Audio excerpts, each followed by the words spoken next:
¿Qué tal, alumnas y alumnos de tercer grado de secundaria?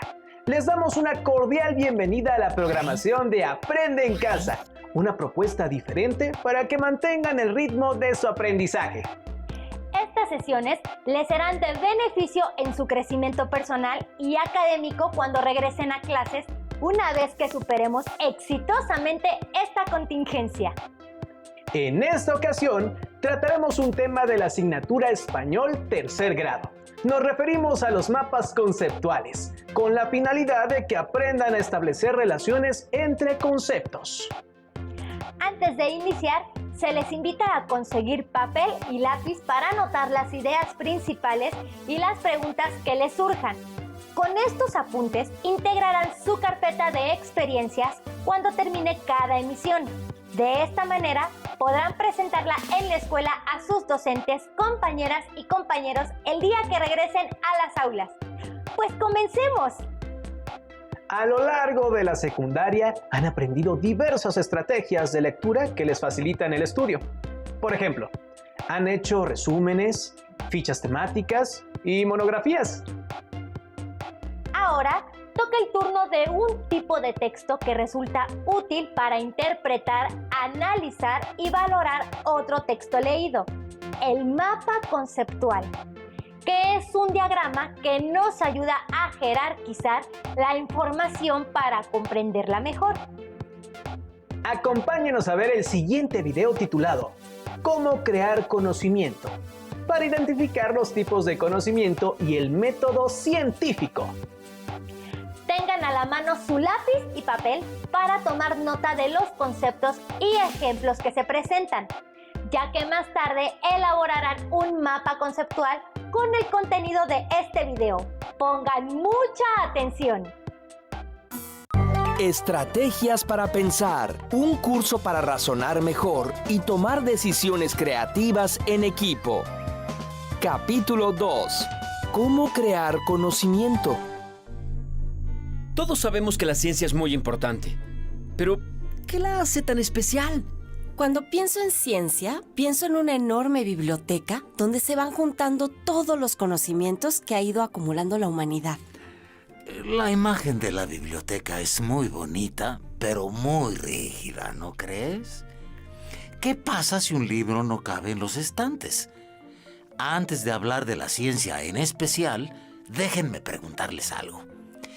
¿Qué clase de conocimientos podemos aprender? Pues muchísimos. Podemos aprender geografía, recetas de cocina, judo, botánica, a escribir. Y si tuviéramos que clasificarlos por la manera en cómo los manifestamos, ¿en qué categorías podríamos clasificarlos? Bueno, pues hay algunos conocimientos que podemos decir o escribir, como la definición de bicicleta o la clasificación de los seres vivos. Ese tipo de conocimiento se llama declarativo. Es la clase de conocimiento que podemos manifestar en un examen o escribiendo un ensayo. Y hay otras cosas que sabemos hacer, por ejemplo, bailar, cocinar, andar en bicicleta. Ajá, ese tipo de conocimiento se llama procedimental. Son habilidades que se manifiestan con la práctica. Falta uno más. No sé si esto sea conocimiento, pero cuando era chiquita aprendí a no molestar a las arañas, porque una me picó. Así es. ¿Puedes pensar en otros conocimientos de ese tipo? Pues uno similar, pero al revés. Antes no me gustaba el brócoli. Hace un tiempo lo probé y ahora me encanta. ¿Es conocimiento? Sí, es un cambio en tu actitud. Ese tipo de conocimiento se llama actitudinal. ¿Y qué tiene que ver con la ciencia? Si bien la ciencia ha generado muchos conocimientos declarativos, como los de la biblioteca de Rosa, y también requiere y posibilita habilidades, sería imposible sin la presencia de actitudes propicias al conocimiento. La ciencia es una forma de pensar y un método, y es precisamente ese método el que la hace tan especial. Las etapas básicas del método científico son observación, formulación de preguntas, formulación de hipótesis, experimentación, análisis e interpretación de datos y conclusiones. Todo empieza con la observación curiosa de la realidad. Miren qué pasa si pongo estos dos objetos en el agua. Primer paso, ¿qué observamos? Que el cubo de madera flotó y la bolita de plastilina se hundió. Segundo paso. Hacernos una pregunta. ¿Por qué la madera flotó y la plastilina se hundió? Tercer paso. Hipótesis, porque el cubo es más liviano y la plastilina más pesada. Cuarto paso. ¿Qué experimento podemos hacer para probar esa hipótesis? ¡Ya sé! Este pedacito de plastilina es más ligero que el cubo de madera. Si la hipótesis de Tito es cierta, los dos tendrían que flotar. El experimento probó que la hipótesis estaba equivocada. Nueva hipótesis, nueva hipótesis. La flotabilidad no tiene que ver con el peso, sino con la densidad. O sea, con cuánta masa tiene un volumen determinado. Creo que la madera es menos densa que el agua y la plastilina más densa. ¿Cómo podemos probar esa hipótesis? Si hubiera una manera de que la plastilina ocupara más volumen manteniendo su peso. ¡Claro! Yo sé cómo hacerlo. Nuevo experimento. Si la nueva hipótesis es cierta, este objeto, aunque pesa lo mismo, ahora desplazará un volumen mayor de agua y no se hundirá. ¡Bien! ¡Sí flotó! ¡Felicidades! Llegamos a una conclusión.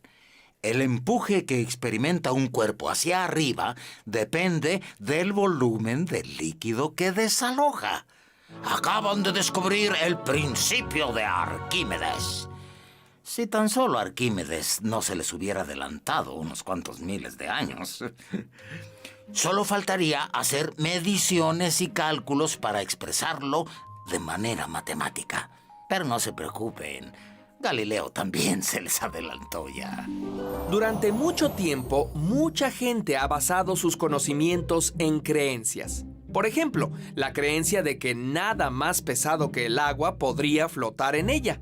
La gran aportación del pensamiento científico fue poner a prueba las creencias, es decir, contrastar nuestras ideas con la evidencia y llegar a conclusiones usando la lógica.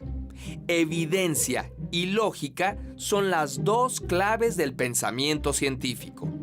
Conforme se van acumulando evidencias específicas, se usa el razonamiento inductivo para proponer principios y leyes científicas generales. Si cada vez que, dadas ciertas condiciones, ocurre el mismo fenómeno, podemos pensar que hay un principio general detrás de todos los fenómenos. Por ejemplo, la observación de los movimientos de los objetos en la Tierra y de los planetas en el espacio llevaron a Newton a la conclusión de que obedecían a los mismos principios, lo que llevó a la formulación de las leyes de la gravitación universal.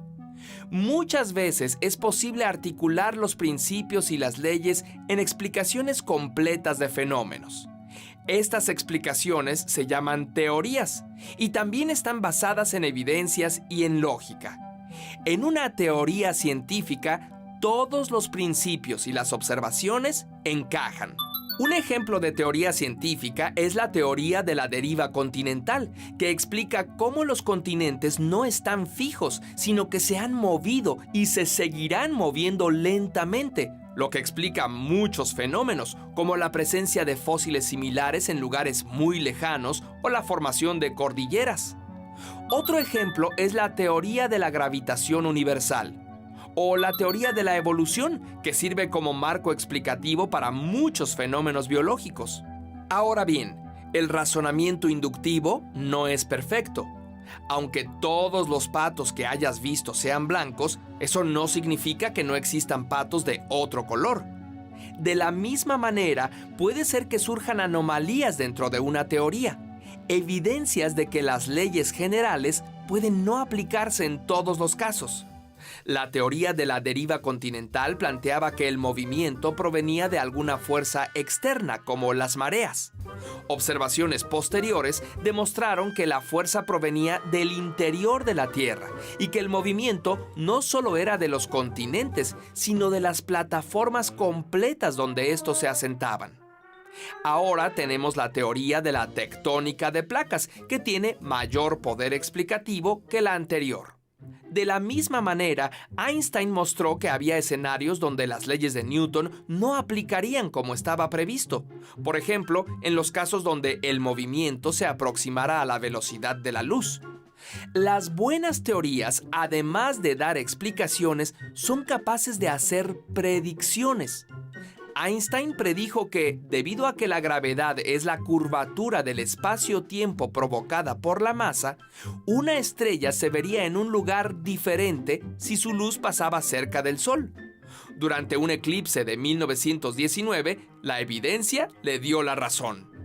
La teoría de la relatividad general ahora incluía las leyes de Newton y todavía más. El filósofo y físico Thomas Kuhn propone que la ciencia no es la mera acumulación de conocimientos, sino que avanza así. Se establecen paradigmas que poco a poco son retados por nuevas evidencias hasta que es necesaria una revolución que cambia el paradigma. Bajo el nuevo paradigma se crean nuevos conocimientos, pero también habrá anomalías que lo reten hasta producir una nueva revolución. Hasta ahora hemos hablado de los científicos profesionales, pero no hace falta que seas un científico para abordar la realidad y generar conocimiento con pensamiento científico, o sea, con actitudes científicas. Si se dieron cuenta, ustedes manifestaron 3 actitudes indispensables para poder producir conocimiento. En primer lugar, curiosidad. El deseo de hacerse preguntas respecto a la realidad. En segundo lugar, apertura. La capacidad de reconocer cuando tus hipótesis pueden estar equivocadas. Y en tercer lugar, escepticismo. Dudar de conocimientos o creencias que se presentan como verdaderos. No conformarse con la primera explicación. ¿Qué los escépticos no son los que no creen en nada?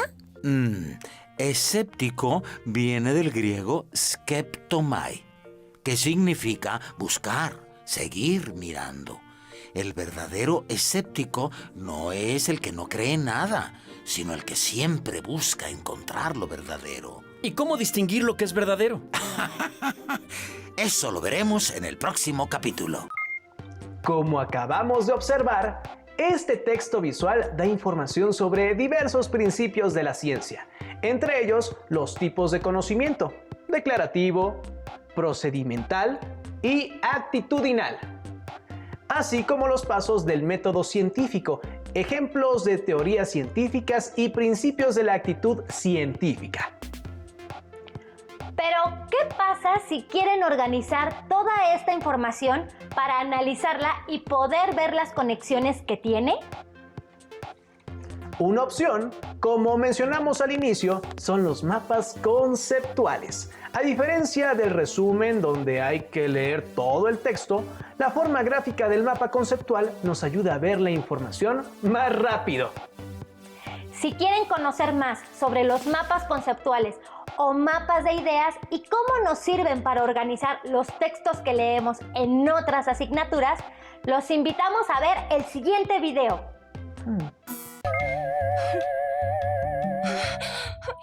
No me quedó claro lo de los mapas conceptuales.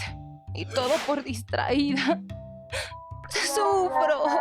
Cayetana, ¿por qué sufres? Me dejaron de tarea cocinar un mapa conceptual sobre las proteínas.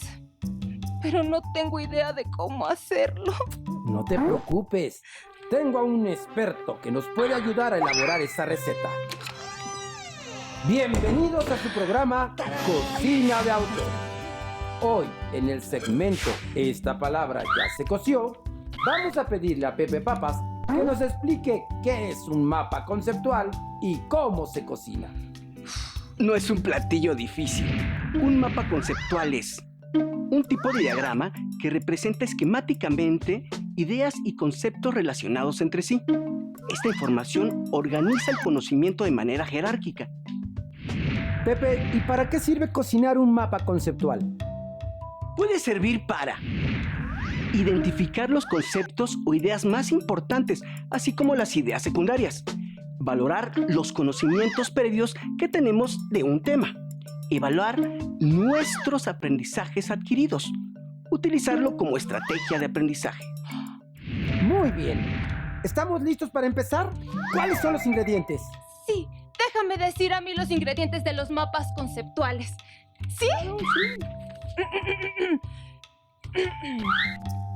Los ingredientes son conceptos, palabras de enlace, proposiciones, líneas de unión. Muy bien, Cayetana. Veamos de qué se tratan. Conceptos. Son los hechos, situaciones, eventos u objetos que se representan en círculos o recuadros llamados nodos. Palabras de enlace. Son aquellas que permiten, junto con el concepto o la idea, construir oraciones con un significado lógico. Por ejemplo, las preposiciones, conjunciones, nexos, etc. Proposiciones. Representan la unión de dos o más conceptos mediante una palabra de enlace. Y líneas de unión. Por lo regular, en los mapas conceptuales se utilizan líneas o flechas para unir los diferentes conceptos o ideas. Suenan muy apetitosos los ingredientes. Pero ¿cómo se cocina un mapa conceptual? Su preparación es muy fácil. Manos a la obra. Primero, seleccionamos el tema a trabajar. Después, leemos la información que obtuvimos. Luego, identificamos las ideas o conceptos principales y las ideas secundarias. Elaboramos una lista con ellas. Sazonamos y seleccionamos las ideas que tengan el mismo nivel jerárquico. Unimos con palillos, líneas de unión, los conceptos secundarios y subsecuentes. Picamos y anotamos sobre cada palillo palabras de enlace. Aderezamos y definimos la forma del nodo, óvalos, nubes, rectángulos, etc. Y para que sepa más rico, utilizamos imágenes que condimenten. ¡Ojo! Para no salar el platillo, podemos usar diferentes colores para cada jerarquía. Y por último, lo servimos y a chuparse los dedos. ¡Guau! ¡Qué fácil es su preparación! Ya cociné mi mapa conceptual y me quedó de rechupete. Bueno, casi. Pero la práctica hace al chef. Solo hay que seguir los pasos que menciona Pepe y tendremos nuestro mapa conceptual. Así es, y esta palabra ya se coció. Gracias por esta receta, Pepe. Pero antes de irnos, quiero leerles una frase de Walt Disney. Si tienes un sueño y crees en él, corres el riesgo de que se convierta en realidad. Esto fue La Cocina de Autor. Nos veremos muy pronto con más recetas para ustedes. ¡Hasta la próxima! Como vimos, hay elementos clave que un mapa conceptual debe tener para que cumpla su función: los conceptos, las líneas de unión y las palabras de enlace.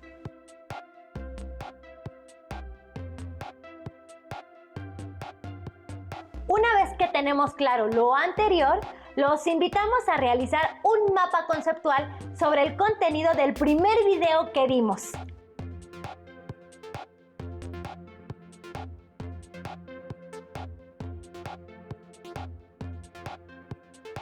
Ya tienen el primer insumo, la lista de conceptos que anotaron. Con ella pueden comenzar a jerarquizar.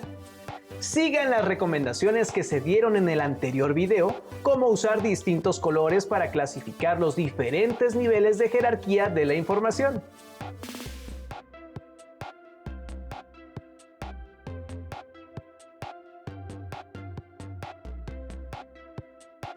Cuando terminen el borrador de su mapa conceptual, usen las siguientes preguntas para revisarlo.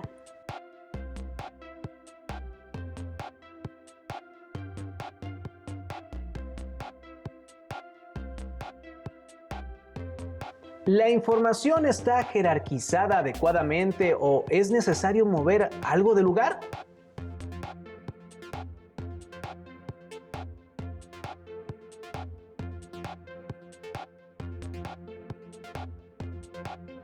¿Las palabras de enlace son adecuadas y permiten seguir el flujo de las ideas?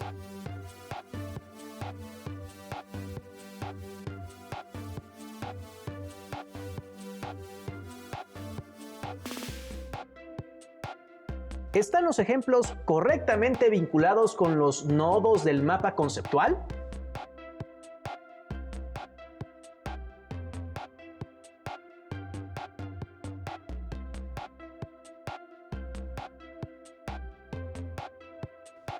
¿Conviene poner ilustraciones a los conceptos?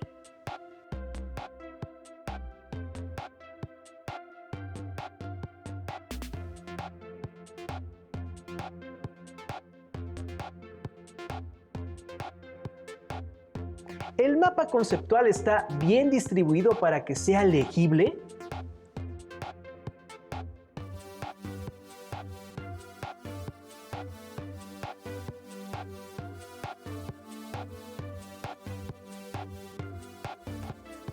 Muestren su mapa conceptual en familia y pidan sugerencias para mejorarlo.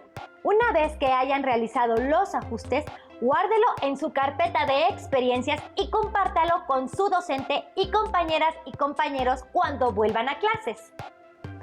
Además, les recomendamos consultar el libro Paren el mundo que me quiero enterar, guía para comprender los conflictos de nuestro tiempo, de Antonio Navalón, para que pongan en práctica sus nuevas habilidades en la elaboración de mapas conceptuales. Pueden encontrar este libro en el acervo de su biblioteca escolar, así que no olviden consultarlo cuando regresen a sus aulas. Esperamos que esta sesión les haya sido útil para continuar con su formación académica. Nos vemos en la próxima transmisión de Aprende en Casa. ¡Hasta luego!